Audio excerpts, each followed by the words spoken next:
corre Assis livre, penetra na grande área, procurou, atirou, Rasterinho, gol do Fluminense!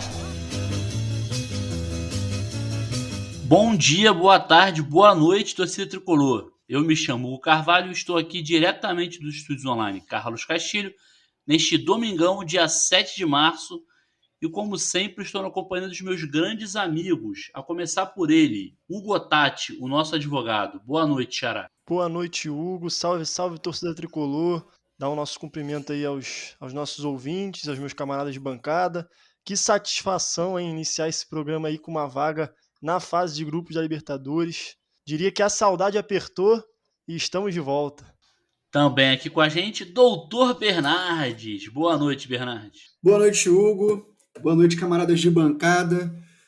Boa noite, bom momento para o torcedor tricolor que nos escuta.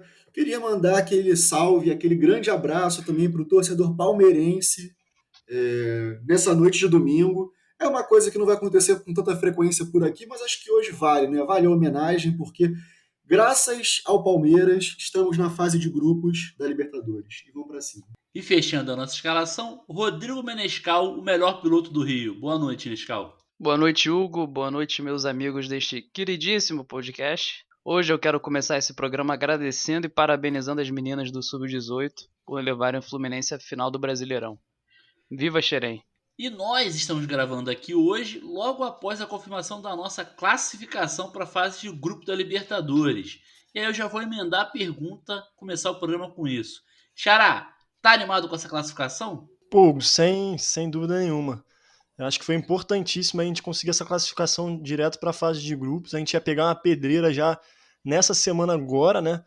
O que é um absurdo, né? A gente imaginar um calendário que a gente sabe a nossa classificação no domingo e tem um jogo já quarta-feira, um jogo super decisivo, Surreal. contra um adversário que a gente ia jogar no Maracanã por sorte, mas que na semana que vem a gente ia ter que viajar para altitude. Então, e a altura da nossa história também condiz a gente chegar direto na fase de grupos da Libertadores. Então, muito contente, a gente vai ter um tempo de preparação bom aí. Bernardo, você que já homenageou o Palmeiras aí indevidamente, na minha opinião, o que você tem a dizer aí para essa animação para a fase de grupos da Libertadores? Primeiramente, Hugo, opinião é que nem cu, né? É family friendly, cara. Já falei isso, cara. Ele já começa como? Segundamente, queria dizer que vamos tricolores, chegou a hora, vamos ganhar a Libertadores. É uma Libertadores que está recheada de times tradicionais de todo o continente. Verdade. Uma Libertadores em que o Fluminense não chega favorito, o que, não sei para vocês, mas para mim é um ingrediente que torna tudo mais interessante, mais gostoso de participar e de sonhar, e até mais provável, né, conhecendo o histórico do Fluminense, os nossos títulos, as nossas glórias. Dificilmente a gente chega como favorito, né, como queridinho da mídia, né, dos giros esportivos isentões, bem pouco isentos que a gente conhece por aí. Né? Então, tô animado. Nescau, tá animado aí com essa classificação para a fase de grupos da Libertadores? Animado e com uma mistura de alívio com ansiedade, né? Os grupos só vão ser definidos, eu acho que é no dia 9 de abril, é isso? Não sei o dia ao certo, confesso. Eu acho que é 9 de... Se não é 9, é 16. Que a Conmebol, se eu não me engano, adiantou o sorteio, mas mesmo assim as possibilidades ali não são das melhores, é pedreira certamente, mas é isso. Além disso também, é claro, é importante a gente ter a certeza de que são pelo menos mais de 16 milhões na nossa conta, né? Isso daí é importante de lembrar, porque o porquinho tá vazio ali, né, parceiro? Com certeza. Tem que botar embaixo do colchão. Como bem disse o nosso Dr. Bernardes alguns programas atrás, esse título aí o destino nos deve. Isso é muita verdade, muita verdade. Então vamos pra cima. Depois da análise aí dessa classificação para a fase de grupos da Libertadores, vamos aos giros de notícias. O Fluminense goleou o Santos por 5-1 na Vila Belmiro e está na final do Campeonato Brasileiro Sub-18. Nossas guerreiras aguardam os adversários que sairão nesta segunda do confronto entre São Paulo e Internacional. Xará, o que você tem a dizer sobre a vitória maiúscula das nossas guerreiras? Hugo, achei sensacional. Eu, infelizmente, não consegui acompanhar a partida inteira, que teve transmissão, não consegui acompanhar, mas eu acompanhei uma parte dela, vi os melhores momentos depois, os gols, e assim, foi muito emocionante, né? Primeiro que a gente sabe toda a dificuldade que tem o futebol feminino no Brasil, e no mundo também, né? Não só no Brasil, mas a gente sabe disso. Mais lugar de mulher onde ela quiser e é Boa. também jogando bola e elas mostraram muito bem isso, né, cara? Então, Papo retão. dá muito orgulho, assim, ver essas meninas jogando camisa do Fluminense e aquela entrevista sensacional, super emocionante. É Luísa o nome dela, eu acho, né? Isso. Luísa Travassos. Isso, cara, ela. E resgataram ainda um vídeo dela com 12 anos de idade, também cantando música do Fluminense, enfim. Sensacional. É muito gratificante, dá orgulho mesmo, cara, dá muito orgulho. Só temos a agradecer e agora vamos rumo à final aí, dar força para essas meninas pra gente sair campeões. Nescau, sua avaliação aí dessa goleada maravilhosa das nossas guerreiras. Vitória avassaladora, depois do empate no primeiro jogo, né? Foi 1-1. Mas a superioridade das meninas de Xerém ficou evidente ali no segundo jogo, né? A gente viu aquela goleirinha do Santos, inclusive, fraquinha, não segurou nada. Aconselho todo tricolor que tiver aquele tempinho vago ali no almoço, na firma, assistir os melhores momentos, se impressionar com a qualidade técnica da garota, porque vale a pena. Só golaço. Tarciane marcou o primeiro aos 23, Luane aos 33, Sabrina fez o terceiro ainda no primeiro tempo. Depois veio aquele golaço da Luísa Travassos, que cortou, chutou de fora da área de cobertura ali, pegou a goleira desprevenida. E depois ainda teve aquele golaço da Lara também, né? Que chegou ali pelo cantinho esquerdo e fechou o caixão, despachou o peixe pro fundo do mar. Além do golaço, teve essa entrevista aí emocionante, né? Que dá gosto pra gente que é tricolor de ver uma pessoa assim com essa entrega, com esse amor ao clube, compartilhando da mesma paixão que a gente, né? Isso aí. Mais uma vez aí, parabéns pras meninas e vamos levantar essa taça, pô. É isso. Bernardes, sua avaliação aí dessa goleada maravilhosa.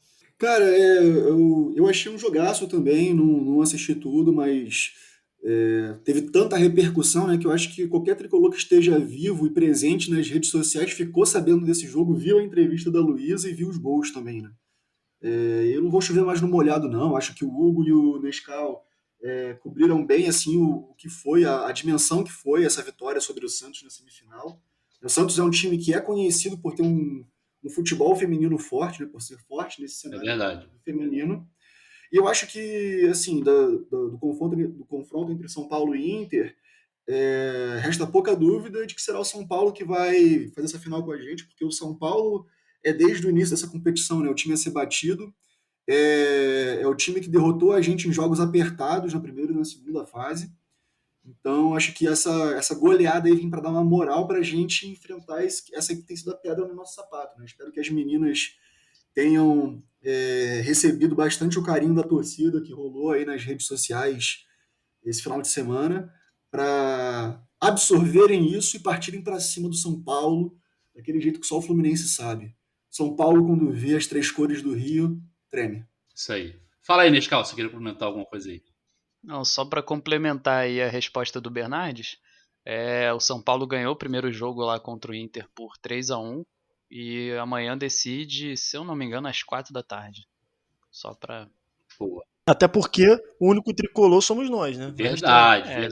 Já dizia Nelson Rodrigues, né? Exatamente. Só um adendo, eu acho que é importante a gente falar isso, a gente está aqui merecidamente exaltando essas meninas, mas é importante também chamar a atenção da diretoria do Fluminense Futebol Clube para investir nessa garotada, nessas meninas que são o futuro do Fluminense. Isso aí. Né? O nosso time já jogou 2 temporadas, né, no feminino adulto, guerreiras também, disputaram no campo uma Série A2 ali que é difícil de jogar, é difícil de conseguir a promoção, né, para a Série A1, mas o Fluminense precisa ser sempre protagonista no cenário do futebol, né, cara? De qualquer cenário que se inserir, tem que ser sempre protagonista. Então, assim, a gente espera que o investimento no futebol feminino cresça cada vez mais e que essas meninas sejam tratadas com toda a atenção que merecem, porque elas são o futuro do Fluminense. E assim como os moleques de Xerém, as meninas de Xerém são o maior patrimônio que o Fluminense tem. Diga lá, Xará. Só complementando o Bernardo, que acho que falou muito bem, que o Fluminense seja, inclusive, vanguarda desse movimento e que a gente espere aí um futebol feminino mais valorizado no geral, né? E que o Fluminense assuma sua responsabilidade enquanto protagonista de vários eventos históricos no ramo esportivo, né, e social também, que seja protagonista e vanguarda desse movimento agora por mais valorização do futebol feminino. Boa. A outra notícia da semana é que o Fluminense anunciou 3 reforços para nova temporada. São eles o lateral direito Samuel Xavier, vindo do Ceará, o volante Wellington, que veio do Atlético Paranaense, além do zagueiro Rafael Ribeiro, por empréstimo do Náutico. Rodrigo Menescal, sua avaliação dos 3 reforços, aí já pensando na fase de grupos da Libertadores. Bom, vou começar com aquele que a gente acabou de ver vestindo a nossa camisa, né? Manda lá. Tô falando dele mesmo, Rafael Ribeiro. Jogou mal demais hoje, cara. Pelo amor de Deus. Foi o principal responsável por 2 dos 3 gols que a gente tomou. Eu achei lento, achei despreparado, físico e tecnicamente, e sinceramente eu não acho uma boa contratação, não. Quando a gente falou dos setores que precisavam ser reforçados aqui no programa, não lembro de ninguém citando a zaga. Mas se o Angione achou necessário reforçar, quem sou eu para discordar? Eu nunca dei 2 treinos na vida, né? Mas vamos lá. De qualquer forma, tem que deixar claro aqui que a gente é isento, né, parceiro? A gente cutuca, mas é isento. Tem rabo preso com ninguém. Isso aí. De qualquer forma, ele chegou para ser a nossa 5ª opção na zaga, né? Lucas Claro, Nino, Matheus Ferraz e Frazan, ainda que tenha dado mole no jogo contra o Resende, o Frazan. Não, Fala comigo. pode botar o Luan Freitas na frente dele também. Porra, mas então ele é a 6ª opção. Vamos lá, todos esses no nível bem acima dele. Vamos combinar, né? Todo mundo concorda com isso, né? Não, e bota aí o Caio Vinícius, pode botar o André, o Yuri se ficar pode botar Porra, também, parceiro. pode botar o Menescal, Porra, a aí minha sim. mãe se tiver em condição física, pode botar qualquer um.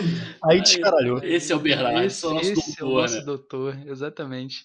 Mas enfim, eu não sei o que ele veio fazer no Fluminense não, cara. Ainda mais com essa galera aí que ele... Até o Caio Vinícius na zaga rendeu melhor que ele, né? Vamos lá, eu espero que ele queime minha língua. Sobre o Wellington. Agora, galera que a gente ainda não viu com a nossa camisa. Eu vi... Agora que a galera vai agredir a gente na rua, mas vai lá, segue aí. Agora é que vai rolar porrada, exatamente. Com razão. Não tiro a razão de ninguém que me agredir. Vamos lá. Vi jogar pouco. Se te acredito, vai até agradecer, né, Menescal? Pô, valeu, irmão, tava merecendo mesmo. Porra, você tem razão, irmão. Continua batendo. Porra, é isso mesmo. Eu vi jogar pouco, mas em todos os jogos que eu vi o Wellington jogar, ele me pareceu aquele clássico cincão porrador. Sabe? Aquele volante que é forte fisicamente, que vai Sim. levar um cartão atrás do outro, vai conseguir parar um ataque perigoso ali, aqui na falta, vai acabar rendendo aquela na medida do possível, não vai render nem muito nem pouco. Acredito que se trate de uma contratação dessas aí, tipo mediana, pra compor elenco. Ele Martinelli, ele Yuri, ele reserva dos 2, não sei. Vai dar certo no final das contas. Não é ruim não. Agora, o Samuel Xavier, pra mim, é a melhor ou menos pior das 3 contratações. É um lateral direito que tem o setor é forte no setor defensivo, né? É o tipo de jogador que eu gostaria de ver jogando numa Libertadores pelo Fluminense, porque é raçudo pra caramba. Tem um nível de passe, uma velocidade, um domínio de bola relativamente bons. O único ponto negativo dele é aquele defeitinho de fábrica que veio com o Mariano também. Não sei se vocês estão lembrados do Mariano jogando. Que ele tinha aquele negócio de adiantar a bola 20 metros na frente. O cara foi cornetar o Mariano, cara. O Mariano, cara. Mas nada que um recall... Pô, nada que um recall de fábrica não resolva não, cara. Isso daí resolve facinho. Bota ele pra treinar ali, o Roger vai dar uns catiripapo nele e vai resolver. Não tem problema não. Apesar de tudo, obrigado, Mariano. Apesar de tudo, obrigado, Mariano. Eu não vou nem puxar aquela musiquinha da Lady Gaga aqui, porque, porra, só o Dian ia gostar. Saudade do Dian, porra. Um abraço, Dian. Abraço pra ele. Mas vamos lá, antes de eu passar a palavra aí pros meus coleguinhas, eu só queria deixar claro que essas impressões são completamente superficiais. Eu tô me baseando em 2 ou 3 jogos e eu me reservo no direito de estar falando merda, viu? E é um direito Pode básico continuar. do cidadão brasileiro. Justo. Tá na Constituição. Importante fazer essa observação. Porra, tá ali, tá na Carta dos Direitos Humanos, inclusive, se tu for olhar. Falar merda e opinião de futebol. Exatamente. Bernardo, o que você acha aí dos nossos reforços? Começando pelo Rafael Ribeiro. Gostou? Cara, quando você mandou a pauta, né, eu até tinha colocado a anotação aqui, não vou cornetar quem eu não vi jogar. Agora eu posso cornetar o Rafael Ribeiro. Né? Que coisa horrorosa. Eu estava, inclusive, lendo no Twitter, logo antes da gente entrar para a gravação, que o cara ele já era contestado no Náutico. E quero lembrar que a gente não está falando do Bahia, a gente não está falando do Ceará, a gente está falando do Náutico. Já tá Esse exaltado. cidadão, Esse Ó, cidadão. já tá comprando briga um torcedor do Náutico. Nem caraca, que loucura. Mas você segue aí. Mas o torcedor do Náutico sabe que ele torce pro Náutico. Pelo amor de Deus. Consciência de classe, só que de time, né? Porra, tem que ter consciência de time, exatamente. E eu queria entender uma coisa, fazer uma pausa aqui, quando o Menescal estava falando do Rafael Ribeiro, ele falou assim, até o Caio jogou melhor do que ele. Como assim até o Caio, o Menescal? Você não era um fã do Caio? Explica isso pra gente. Rapaz, eu acredito no potencial do garoto. Falei que ele ia marcar hoje. Ninguém marcou, então foda-se. Eu não tô errado, vocês não estão errados, tá todo mundo. Vamos virar a página. Vai afastar os ouvintes, cara. Vamos virar a página.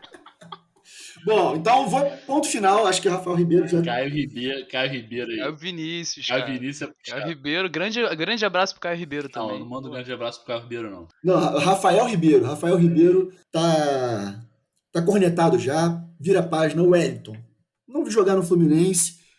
Teve aí seus altos e baixos de futebol afora. Parece ser mais um daqueles Fabinho Soldado, Edinho da vida. Só falta saber se ele vai jogar de camiseta pra dentro do short. Pois é. Aí tu vê que o nível do volante é outro. Você vê que o Fluminense, Chuteira preta e camiseta pra dentro. Diz muito sobre o caráter. nos grandes anos do Fluminense, sempre teve um volante meio merdão desse, assim, que irritava a gente na escalação. Que era importante. É Eu verdade. acho que ele tá vindo aí para cumprir esse papel que é fundamental, tá? Depois vocês podem me cobrar. Se ele não for o cara que tá lá na escalação, titular, que irrita a gente todo jogo, e no final vai ser campeão com esse time, pode me cobrar. Amém. O Samuel Xavier, eu vi ele jogar pouco. Eu gosto do pouco que eu vi dele, assim, me lembra bastante assim, o futebol de ala, né? Não é aquele lateral defensivo.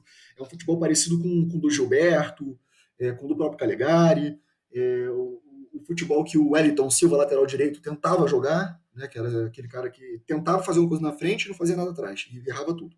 Mas é essa ideia de lateral que o Samuel Xavier me passa. Eu gosto disso. Até porque ele é um cara um pouco mais velho que o Calegari, né? E o Calegari não pode segurar a responsa de ser o 2 do Fluminense numa Libertadores sozinho. Perfeito. Até pode dar conta do recado, porque o moleque é bola. Mas eu acho que é um planejamento sério para o Fluminense não pode deixar um moleque tão novo assim segurar essa responsa sozinho, né? Porque ter o Julião no banco de reservas é mais pressão para cima do moleque, né? Além dele pensar assim, eu não posso jogar mal porque eu vou ferrar minha carreira, ele pensa assim, eu não posso jogar mal porque se eu sair eu vou foder com o Fluminense. É verdade. Né? Então é importante ter pelo menos alguém no banco assim para ele ficar mais tranquilo. Eu só queria fazer um adendo sobre o Calegari, que eu gostaria de ver o Calegari com mais intimidade em relação à linha de fundo. Parece que eles ainda não conversaram muito bem, não se conheceram, não deu match no Tinder ali, como diria o Cassano, mas tudo bem, pode Eu continuar. ia falar isso, que não deu match, o Cassano pode fazer ali o desenrolo. Xará, sua avaliação dos reforços aí pra Libertadores. Antes de tudo, vocês conseguiram a proeza de misturar Caio Vinícius com Rafael Ribeiro. Você imagina a fusão disso? Caio Ribeiro. Cara, Peço desculpas aí pelo erro. Eu inclusive, tudo bem. queria deixar claro aqui que o abraço que eu mandei pro Caio Ribeiro é igual aquele abraço que o Gilberto Gil mandou pra torcida do rival lá, viu? É irônico, Isso tá? aí, boa. e que eles acham que a música é pra eles, é exaltando eles, mas Não, deixa pois pra é, lá. mas ignorância é com eles mesmo. Mas né? aí você também tá querendo pedir interpretação de texto dos caras. Aí também, né, porra. Os caras ficam de Aí é recuperação complicado todo mesmo. ano, né? Vamos lá. O Rafael Ribeiro, eu diria o seguinte, cara. Não tem como devolver, não. Deu nem 7 dias, cara. O CDC, o Código do Consumidor não acerta. Falou nosso advogado. Pode reclamar já no Procon? tentou Pô, tu que é do departamento jurídico aí, cara, tu que tem que saber dessas paradas, amigo. Vamos devolver, devolve. Não vai prestar pra nada, cara.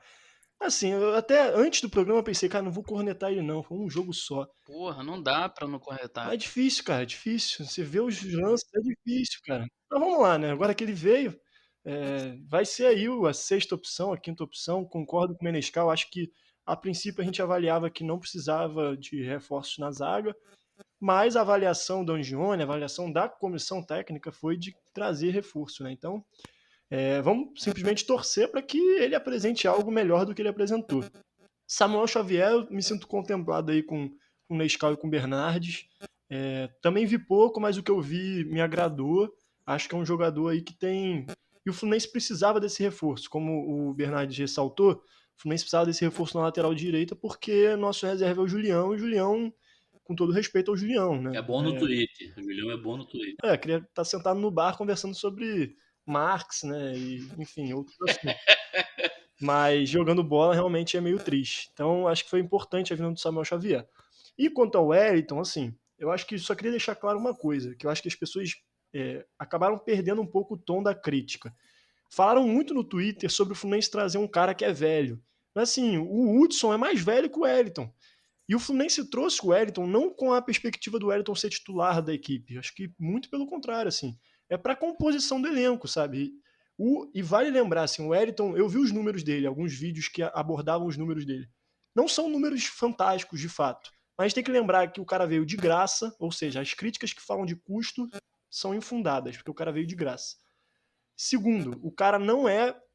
O cara segue a linha lógica do Fluminense de montagem de elenco com equilíbrio entre jovens e velhos, né? Mais velhos e mais novos. Porque o Hudson saiu, então trouxe um cara mais experiente.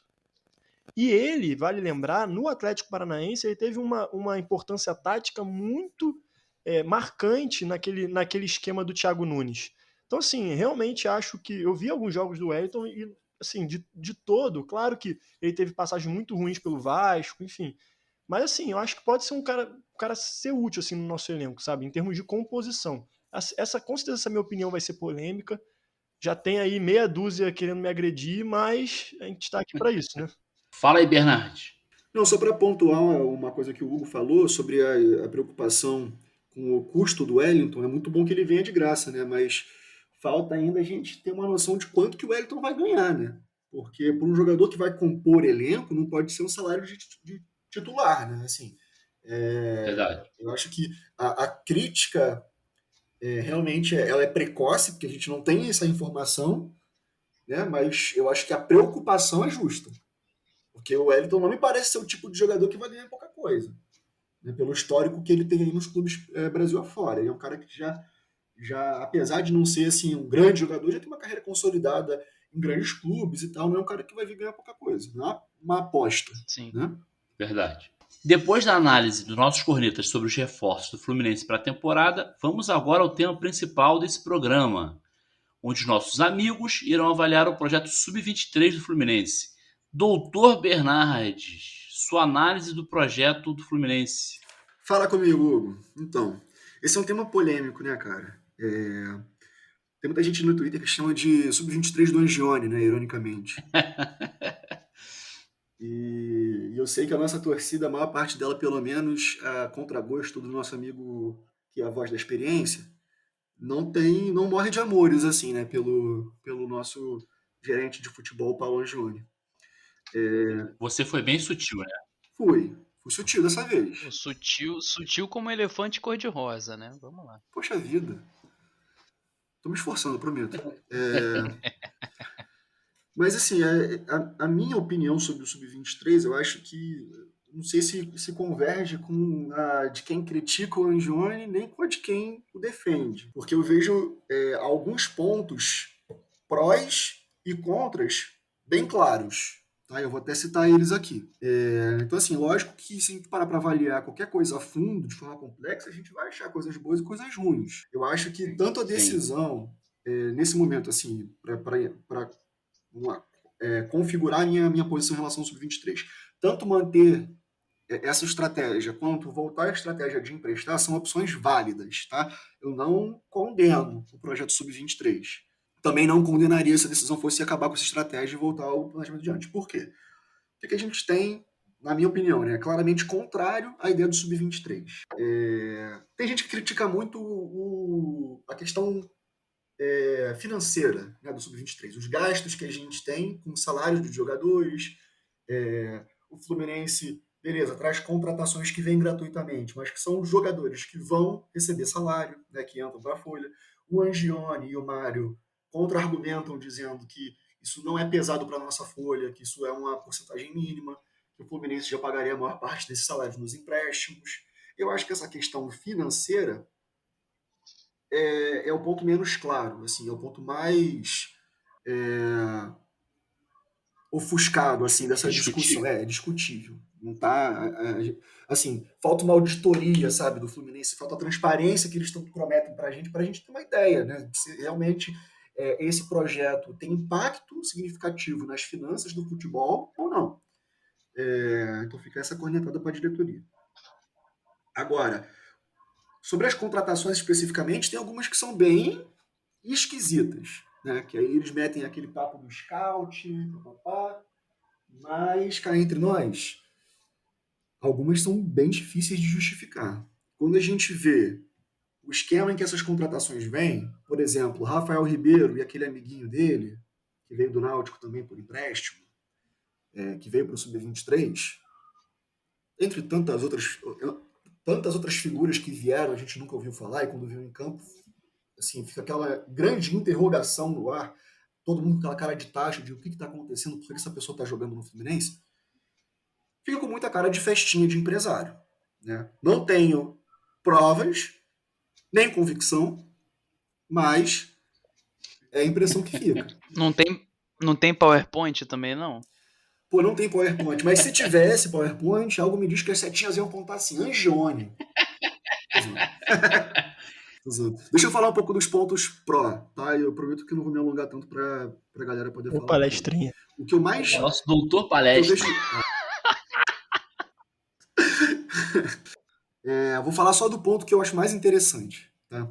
Eu acho que a gente viu, tanto com os dois exemplos mais claros para mim, né? Luiz Henrique e Calegari, a transição dessa galera para o profissional, quando a gente precisa de uma peça para complementar ali e vai olhar no nosso arsenal de opções, parece ser muito mais interessante essa transição quando o Sub-23 está treinando ao lado do profissional, quando o treinador do profissional pode assistir um treino do Sub-23, por exemplo, né? Pode experimentar aquele jogador no seu treino para ver se gosta ou não antes de implementar. Me parece que esse é um ponto de conveniência muito interessante para o Fluminense. Eu posso voltar a falar mais um pouco mais para frente, vou deixar para o Hugo também falarem sobre o que eles pensam do Sub-23. Só para resumir minha posição hoje, eu acho que a gente tem alguns pontos interessantes do Sub-23 que eu continuaria a testar essa estratégia. Assim, com o Calegari e com o Luiz Henrique deu muito certo, eu acho que a gente ainda pode ter outras boas surpresas, e não espero que o Sub-23 seja, como as outras categorias de base do Fluminense, uma categoria vitoriosa. Né? Acho que não é esse o propósito. Não é ganhar jogo, né? É fornecer material para o time profissional do Fluminense. Nescau, sua avaliação aí. Cara, eu achei que o Bernardes falou muito bem aí. Concordo plenamente. Mas, assim, tem alguns casos, por exemplo, do Martinelli, que ele foi utilizado na chamada equipe de aspirantes, né, que é o Sub-23. Verdade, esqueci do Martinelli, tem razão. E serve para é um projeto que serve também para recuperar atletas lesionados, né? Tipo, o Frazan, por exemplo, é outro que passou por esse processo aí. O Ganso hoje não deixa de ser também, né? Eu tô falando sério. Porque o Ganso é sub-53, é sub-23, né? Pô. Mas o sub-23 pode ter até 3 jogadores fora da idade, pô. Até 5 jogadores acima de 23. Até 5. O Wellington Paulista jogou no aspirante da Chape. Sim, o Frazan, por exemplo, ficou, acho que foram 8 ou 9 meses parado. Isso daí para um jogador, ele sentiria o baque muito maior se ele voltasse direto para a equipe principal, né? Então, assim, tem esse pró aí. Os contras, o Bernardo... Imagina, sentiu o baque contra o Rezende, né, cara? Imagina na equipe principal. Porra, imagina um negócio desse, cara.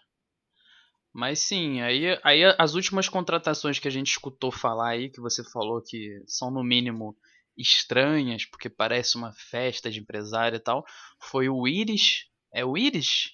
Ou é o Iris? Eu acho que é o Iris, que é um volante, não é? Léo Souza. Quem tem que dizer é o Bernardes, que ele é o melhor para essa questão de nome aí. Diz aí, Bernardes, como que fala? Ah, não faz isso. É bom que não tem H no começo. Vai mandar o Hudson seria... aqui hoje. Eu vou ter que entrar aqui no site da ESPN para ver. Meu Deus do céu, ele já lançou um ESPN já. Pra ver o nome aqui dos jogadores que entraram aí depois que o Hudson saiu. Olha só. Nescau, pelo amor de Deus, salva a gente dessa aí. Continua, por favor. Não, vamos lá. Eu vou partir do princípio que é o Iris mesmo, tá? Vamos lá, o Iris... Nada vai superar o Hudson, pode ficar tranquilo. Nada vai superar o Hudson, é verdade. E o helicóptero também.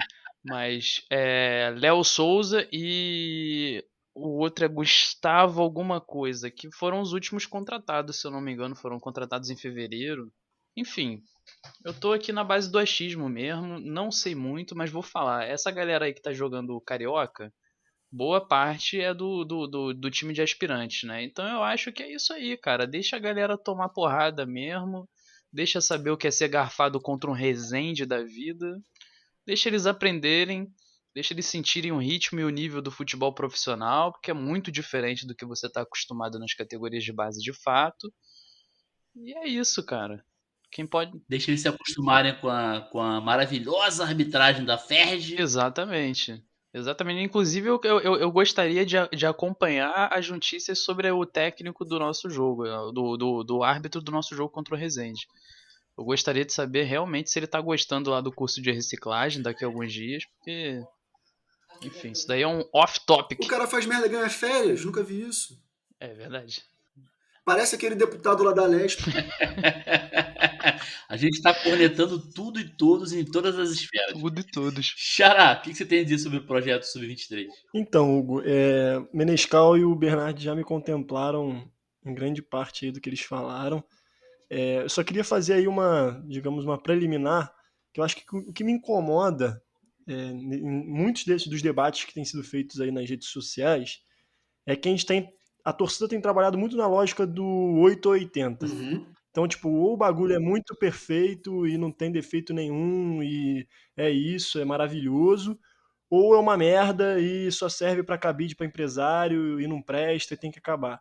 Eu acho que isso, sim, a gente não tem avanço algum no debate sendo feito nesses termos. É um monte de bravata, né, Hugo? É um monte de bravata e ninguém discute as coisas Exato. racionalmente, né? Não tem argumento. Exatamente, exatamente. Você falou uma parada, Bernat, que eu acho que tem muito, que me contempla muito, que é o fato de, eu acho que é um projeto que tem muitos acertos, tem muitos prós, e isso é evidente. O Nescau falou do Frazan mesmo, que ele entrou no profissional substituindo, não lembro quem ele substituiu, mas ele entrou bem, graças à recuperação e ao ritmo que ele ganhou, podendo ser utilizado no Sub-23. Aliás, a gente falou de aspirante, Sub-23, mas o Bahia, ele utiliza um nome, eu descobri isso esses dias, ele utiliza um nome de transição, na verdade.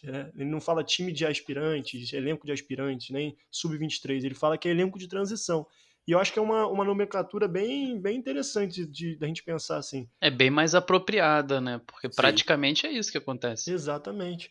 E a gente vê, por exemplo, e aí eu acho que tem prós e contras. A gente vê o caso do Frazan, por exemplo, sem entrar aqui no mérito da atuação dele contra o Rezende, que para mim foi horrorosa.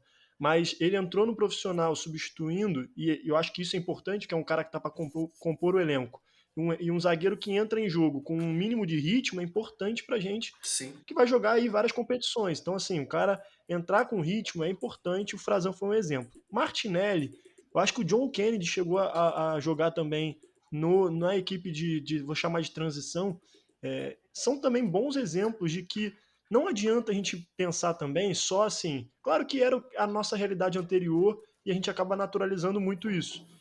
Mas, por exemplo, um jogador que está no sub-23, no sub-20, desculpa, na categoria de base, a lógica de disputa de campeonato é completamente diferente, saca? Tipo, até o ritmo de jogo, toda a dinâmica de jogo, ela é diferente nas categorias de base e naquilo que se espera com esse campeonato de aspirantes, enfim, essa equipe de transição. Então, assim, eu acho que tem pontos positivos desse projeto. Uma outra questão que citam bastante, que o Bernardes até falou, é da questão do custo. E assim, eu estava até pesquisando sobre isso.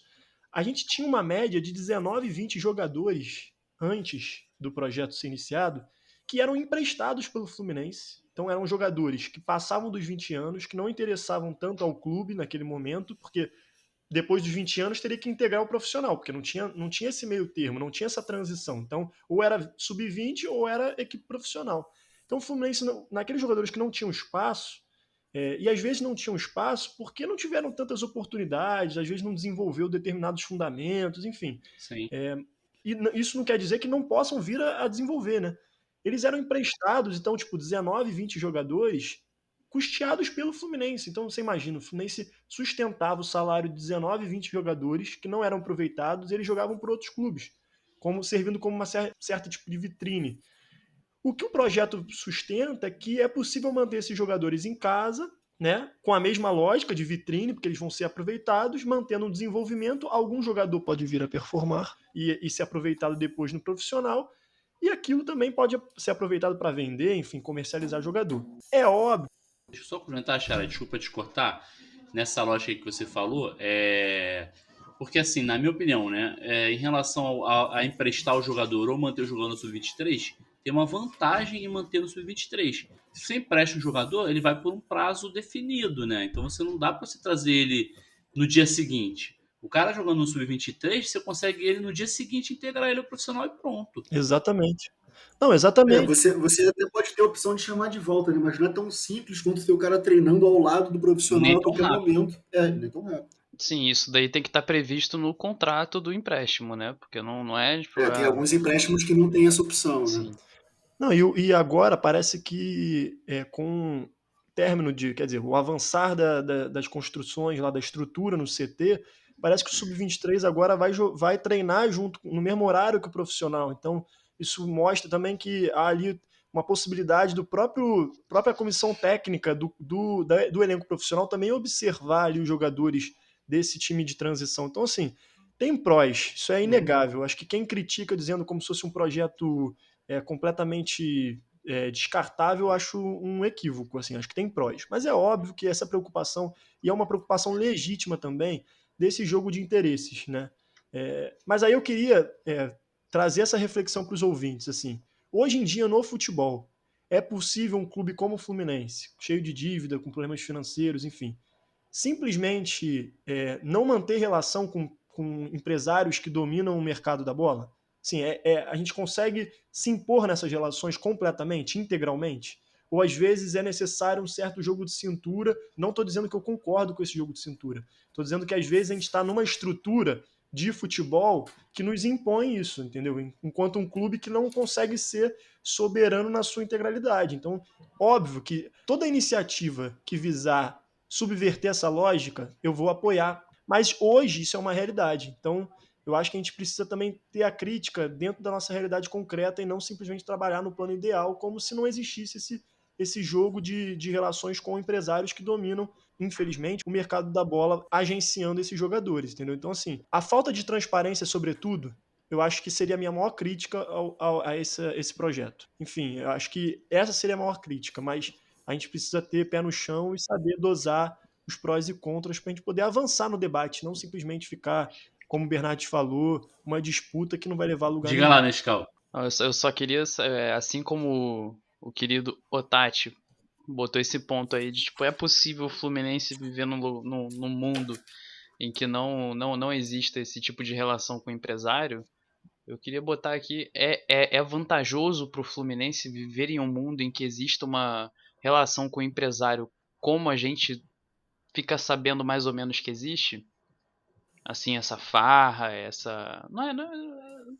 vou até medir as palavras aqui, mas essa benevolência para com alguns grupos empresariais e tudo mais, Fica a reflexão. fica a reflexão, Rogerinho. Fala aí, Bernardo. Cara, eu queria começar dizendo que o Hugo, sem perceber, comprou uma briga porque ele usou a palavra performar. Então ele já vai ser taxado de marionete. É verdade isso. Caralho. Eu acho que ele falou muito bem quando ele falou da realidade concreta e tal. Acho que isso é algo que a gente sempre tem que ponderar quando a gente analisa as coisas de forma séria, quando a gente quer fazer uma análise densa, não superficial, né, assim, da situação. Acho que assim, a gente pode sim discutir se o Fluminense faz esse jogo, né, participa desse jogo de interesses da melhor forma que pode, né? Porque uma coisa é saber que existe o jogo e participar do jogo, outra coisa é abrir a perna mais do que você poderia abrir, sabe? É uma questão também de questionar a competência dentro desse jogo. Exato. Eu não estou dizendo que não tem, estou dizendo que o questionamento é válido. Agora, em relação ao Sub-23 especificamente, essa nem é a minha maior crítica, porque, vamos lá, a gente sabe que quando não existia Sub-23 os jogadores eram emprestados, esse jogo continuava existindo, galera. Sim, Sim. isso é verdade. Os empresários continuavam mandando no Fluminense. A gente só não via no dia a dia do clube, que estava em outro lugar. Estava no Náutico, ao invés de estar aqui. Eita, sobrou pro Náutico de novo, rapaz. Ele quer cornetar todo mundo, cara. Até o Náutico, Não coitado pode do nem Náutico. fazer uma caravana pra lá, tá ligado? Eu gosto do Náutico, cara. Eu gosto do Náutico. Irmão, pô, esse deixa. moleque vai ser espancado na estrada ainda, cara. Não, porque eu ando contigo, cara. Confio em você pra me defender. É verdade. Tá ferrado. Mas o que eu ia dizer é o que assim, minha principal preocupação com o Sub-23, e eu acho que isso é algo que a gente vai precisar de mais tempo, né, para a gente ter mais informação, mais material para a gente analisar e comparar. O quanto que, de fato, essa tal dessa minutagem, como diz o idioma aí do Mário e do Angione, o quanto que ela, de fato, é uma minutagem qualificada. Porque eu acho que para o jogador é importante jogar, mas não só jogar. Tipo assim, joga lá, Miguel, uma pelada aí toda quinta-feira para você ter ritmo de jogo. Não vai ser assim. Sim. Né? Eu sei até que eles estão em diálogo agora com a CBF para tentar aumentar o calendário aí dessa equipe de aspirantes, né, do brasileiro de aspirantes, para ter mais jogo e tal. Mas mesmo assim, eu acho que uma coisa que a gente vai ter que observar é qual é a qualidade, né, desses jogos. Qual a qualidade. Porque assim, para o jogador é tão importante estar jogando quanto é importante também ser desafiado, né? E assim, ele ter que jogar melhor, ele ter que desenvolver a parte tática, a inteligência dentro de campo, né? A parte técnica. Então, assim, esse time, cara, que jogou hoje, tomou um baile da Portuguesa, chegou nas semifinais do Brasileiro de Aspirantes. Sim. Tá? E, assim, A base do time é a mesma. Exatamente. E assim, o quanto que para um jogador desses, talvez não seja mais interessante, pensando no desenvolvimento dele, jogar uma Série B, pelo Confiança, do Sergipe. É um time pequeno, mas vai estar jogando uma Série B. A Portuguesa nem divisão tem. Então, assim, isso é um ponto que me preocupa. Eu vejo nessa parte da conveniência, vamos dizer assim, do Sub-23 estar ali perto do profissional, um fator muito positivo para as nossas grandes joias, né? Aqueles jogadores que dificilmente vão precisar mesmo do Sub-23, como ali, uma experiência de jogo para desenvolver o seu futebol. O Calegari, o Martinelli, o Luiz Henrique, já tem bola para jogar no profissional, eles precisam só, assim, pegar um pouco do ritmo do profissional, a rotina do profissional, a mentalidade e a parte tática do profissional. Isso daí é muito legal. Mas e pro, sei lá, vamos supor, um Caio Paulista da vida, que não é um jogador pronto pro profissional? Será que para ele vale a pena ficar jogando? O Caio Paulista é um mau exemplo, né? Porque ele nem joga no Sub-23, ele joga no profissional mesmo por causa da fragilidade do nosso elenco. Mas, sei lá, pega um moleque desse aí que tá no Sub-23.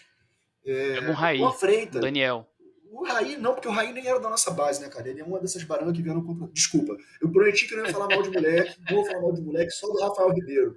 Só dele. Não, mas ele foi contratação do Sub-23, pô. Você pode Sim, ele é cornetar, contratação do Sub-23. Eu Pode, sei, né? mas eu acho que ainda, sei lá, deixa o moleque Não, desenvolver o futebol dele. entendi seu ponto. O moleque é novo. Então, assim, vocês entenderam, né? Assim, o quanto que para essa galera que não tá pronta ainda, vale a pena ficar jogando esse futebolzinho de Sub-23, com pouco jogo no calendário, com jogo de baixa qualidade, quando eles podiam estar num time, numa competição mais disputada, com mais tempo de jogo, com uma rotina de futebol, vou dizer assim, de verdade, né? Eu acho que vocês vão entender, assim, futebol de verdade, vai estar jogando uma Série B, assim, o futuro do clube está em jogo. Isso é futebol profissional. E isso desenvolve o jogador, na minha opinião. Então, assim, o meu principal ponto contra esse projeto é esse. Então, assim, para concluir, a minha opinião é que eu manteria esse projeto por um tempo ainda para avaliar isso. Eu acho que o Fluminense vai ter que saber medir os prós e contras. Como eu falei no começo, é uma conta que não é simples, ela é complexa. E para o Fluminense ter material, informação suficiente para fazer essa avaliação com qualidade, né, de uma forma assim bem feita, de uma forma robusta, eu acho que ainda vale manter assim 1 ou 2 anos, não sei, e continuar observando os frutos que a gente recebe disso e o que a gente perde com isso. Aí concordo, acho que é uma experiência muito nova, muito recente, e que eu manteria também por um tempo uma avaliação mais robusta do que significou esse processo aí, esse novo projeto Sub-23. Depois da análise dos nossos cornetas sobre o time Sub-23, vamos à análise da última e da próxima partida. O Fluminense enfrentou a Portuguesa neste domingo às 16 horas e foi goleado por 3-0 pelo Ferjão 2021. E a nossa próxima partida, também pelo Ferjão, é contra o Flamengo no próximo domingo, dia 14, às 18 horas. Nescau, sua avaliação dessa partida de domingo e a expectativa para a próxima? Rapaz, tava um clima tão ameno, tão feliz, tão alegre. A gente vai falar dessa parada mesmo? Tem que falar, né? Porra. Pô, e olha só, tu também achou que o Hugo falou que a gente foi goleado rindo? Eu ouvi uma voz de quem tava rindo, Que assim. isso, cara. Eu não queria atrito, mano. Mas atrito que a gente já tem, cara. Amigo. Pelo amor de Isso daí, Deus. vamos lá. Assim como foi impossível começar a análise do último jogo sem falar da arbitragem, sinceramente, eu acho impossível começar a falar desse jogo sem criticar o nosso setor defensivo. Difícil. Eu vou começar por ele, que eu já caguei tudo, já joguei tudo no ventilador, Rafael Ribeiro, né? Foi responsável pelo gol, pelo segundo e pelo terceiro gol. No segundo gol ele pulou mal pra caceta, deixou, se eu não me engano, foi Emerson Carioca se movimentando dentro da área como queria, tava livre, leve e solto, o menino ali. E no terceiro gol ele fez um passe bizonho que resultou numa roubada de bola sem nenhum esforço, e na hora de fechar o ângulo para o chute do poderosíssimo Chay, ele não fechou. Vamos lá, agora a gente parte para os nossos queridos laterais, que o Dr. Bernardes aí não vai criticar, mas se ele não critica, eu critico em dobro, não tem problema. Primeiro Justo. gol foi totalmente culpa deles. O Daniel deixou o Hugo Cabral cruzar e o Raí estava marcando ou tentando marcar, a gente ainda vai descobrir aí vendo e revendo o replay, o Romarinho por fora. Não sei se ele estava tentando marcar o Romarinho ou se ele estava só fazendo a linha de impedimento ali certinha para o Romarinho estar em posição legal. Eu ainda vou descobrir. Quando eu descobrir, eu falo. Vamos lá. A dupla de zaga do Rafael Ribeiro eu não vou nem comentar porque parecia que não tinha ninguém ali. Outro que eu não entendi porra nenhuma foi o Ailton, que tirou o John Kennedy e o Gabriel Teixeira, que pra mim foram 2 dos 3 melhores ou menos piores em campo hoje. A única alteração que ele fez decente pra mim foi quando ele resolveu tirar o Rafael Ribeiro e botou o Metinho, que aliás é um dos poucos merecedores de elogio. E eu infelizmente vou ter que elogiar aqui aquele que vocês são fãs, o Ganso. Um minuto de silêncio aí pra eu ter que elogiar o Ganso. Não, nada de minuto de silêncio. Eu elogio o cara aí, pô. Porra. Então vamos lá, o Canso. Não tô falando que foi craque, não tô falando que foi o melhor do jogo disparado e não sei o que, não, nada disso. Mas no primeiro tempo ele conseguiu segurar a onda. Tanto segurou a onda que tava fazendo às vezes de volante. Vocês repararam ali o número de vezes que ele voltou e ficou caminhando na parte de trás ali do campo e falando toca pra lá, toca Sim. pra cá, toca pra lá. Porra, meu irmão. O cara devia estar de saco cheio de jogar aquela porra. Como é que é a vozinha do Ganso? Como é que é a Papo vozinha 10. do Ganso? Tava difícil de ver. Repete. Toca pra lá, toca pra cá, porra, não sei o que lá. É assim. Vocês quebram. Vamos falar de novo. Vocês quebram o apresentador, cara. Assim não dá pra ser. Mas vai lá, termina aí. Não, beleza, eu não tô falando que foi excepcional, não, mas o cara, até o segundo tempo que ele ficou no vestiário ali, ninguém foi lá buscar ele tava bem, tava legal, não tava? Eu pelo menos acho. Resumindo, Verdade. pra cortar aqui o tempo. Acertei quando eu previ um jogo mais difícil. mesmo. Eu falei que ia ser um jogo mais difícil, porque o time do. Eu falei que o time da Portuguesa era arrumadinho. Deu trabalho pro Vasco. Falei que o Vasco não era parâmetro, acabou que a gente se fudeu mais que eles. A vida é dura. Vamos lá. O Ferjão tá foda, amigo. Resumindo, acertei. O adversário arrumadinho, mas eu errei quando eu falei que a partida ia ser mais sóbria por parte da molecada. Errei feio, errei rude. Né? Vamos lá, eu vi um time perdido, apático, criando poucas chances, sofrendo com a pressão alta da Luz. Inclusive, quem vai gostar desse termo pressão alta é o nosso querido Albertinho, não podia deixar de ser citado. Alberto Eduardo, um beijo pra Voz de você. experiência. E é isso. E um técnico que provavelmente estava sob efeito de algum alucinógeno, e o negócio era bom. Quero.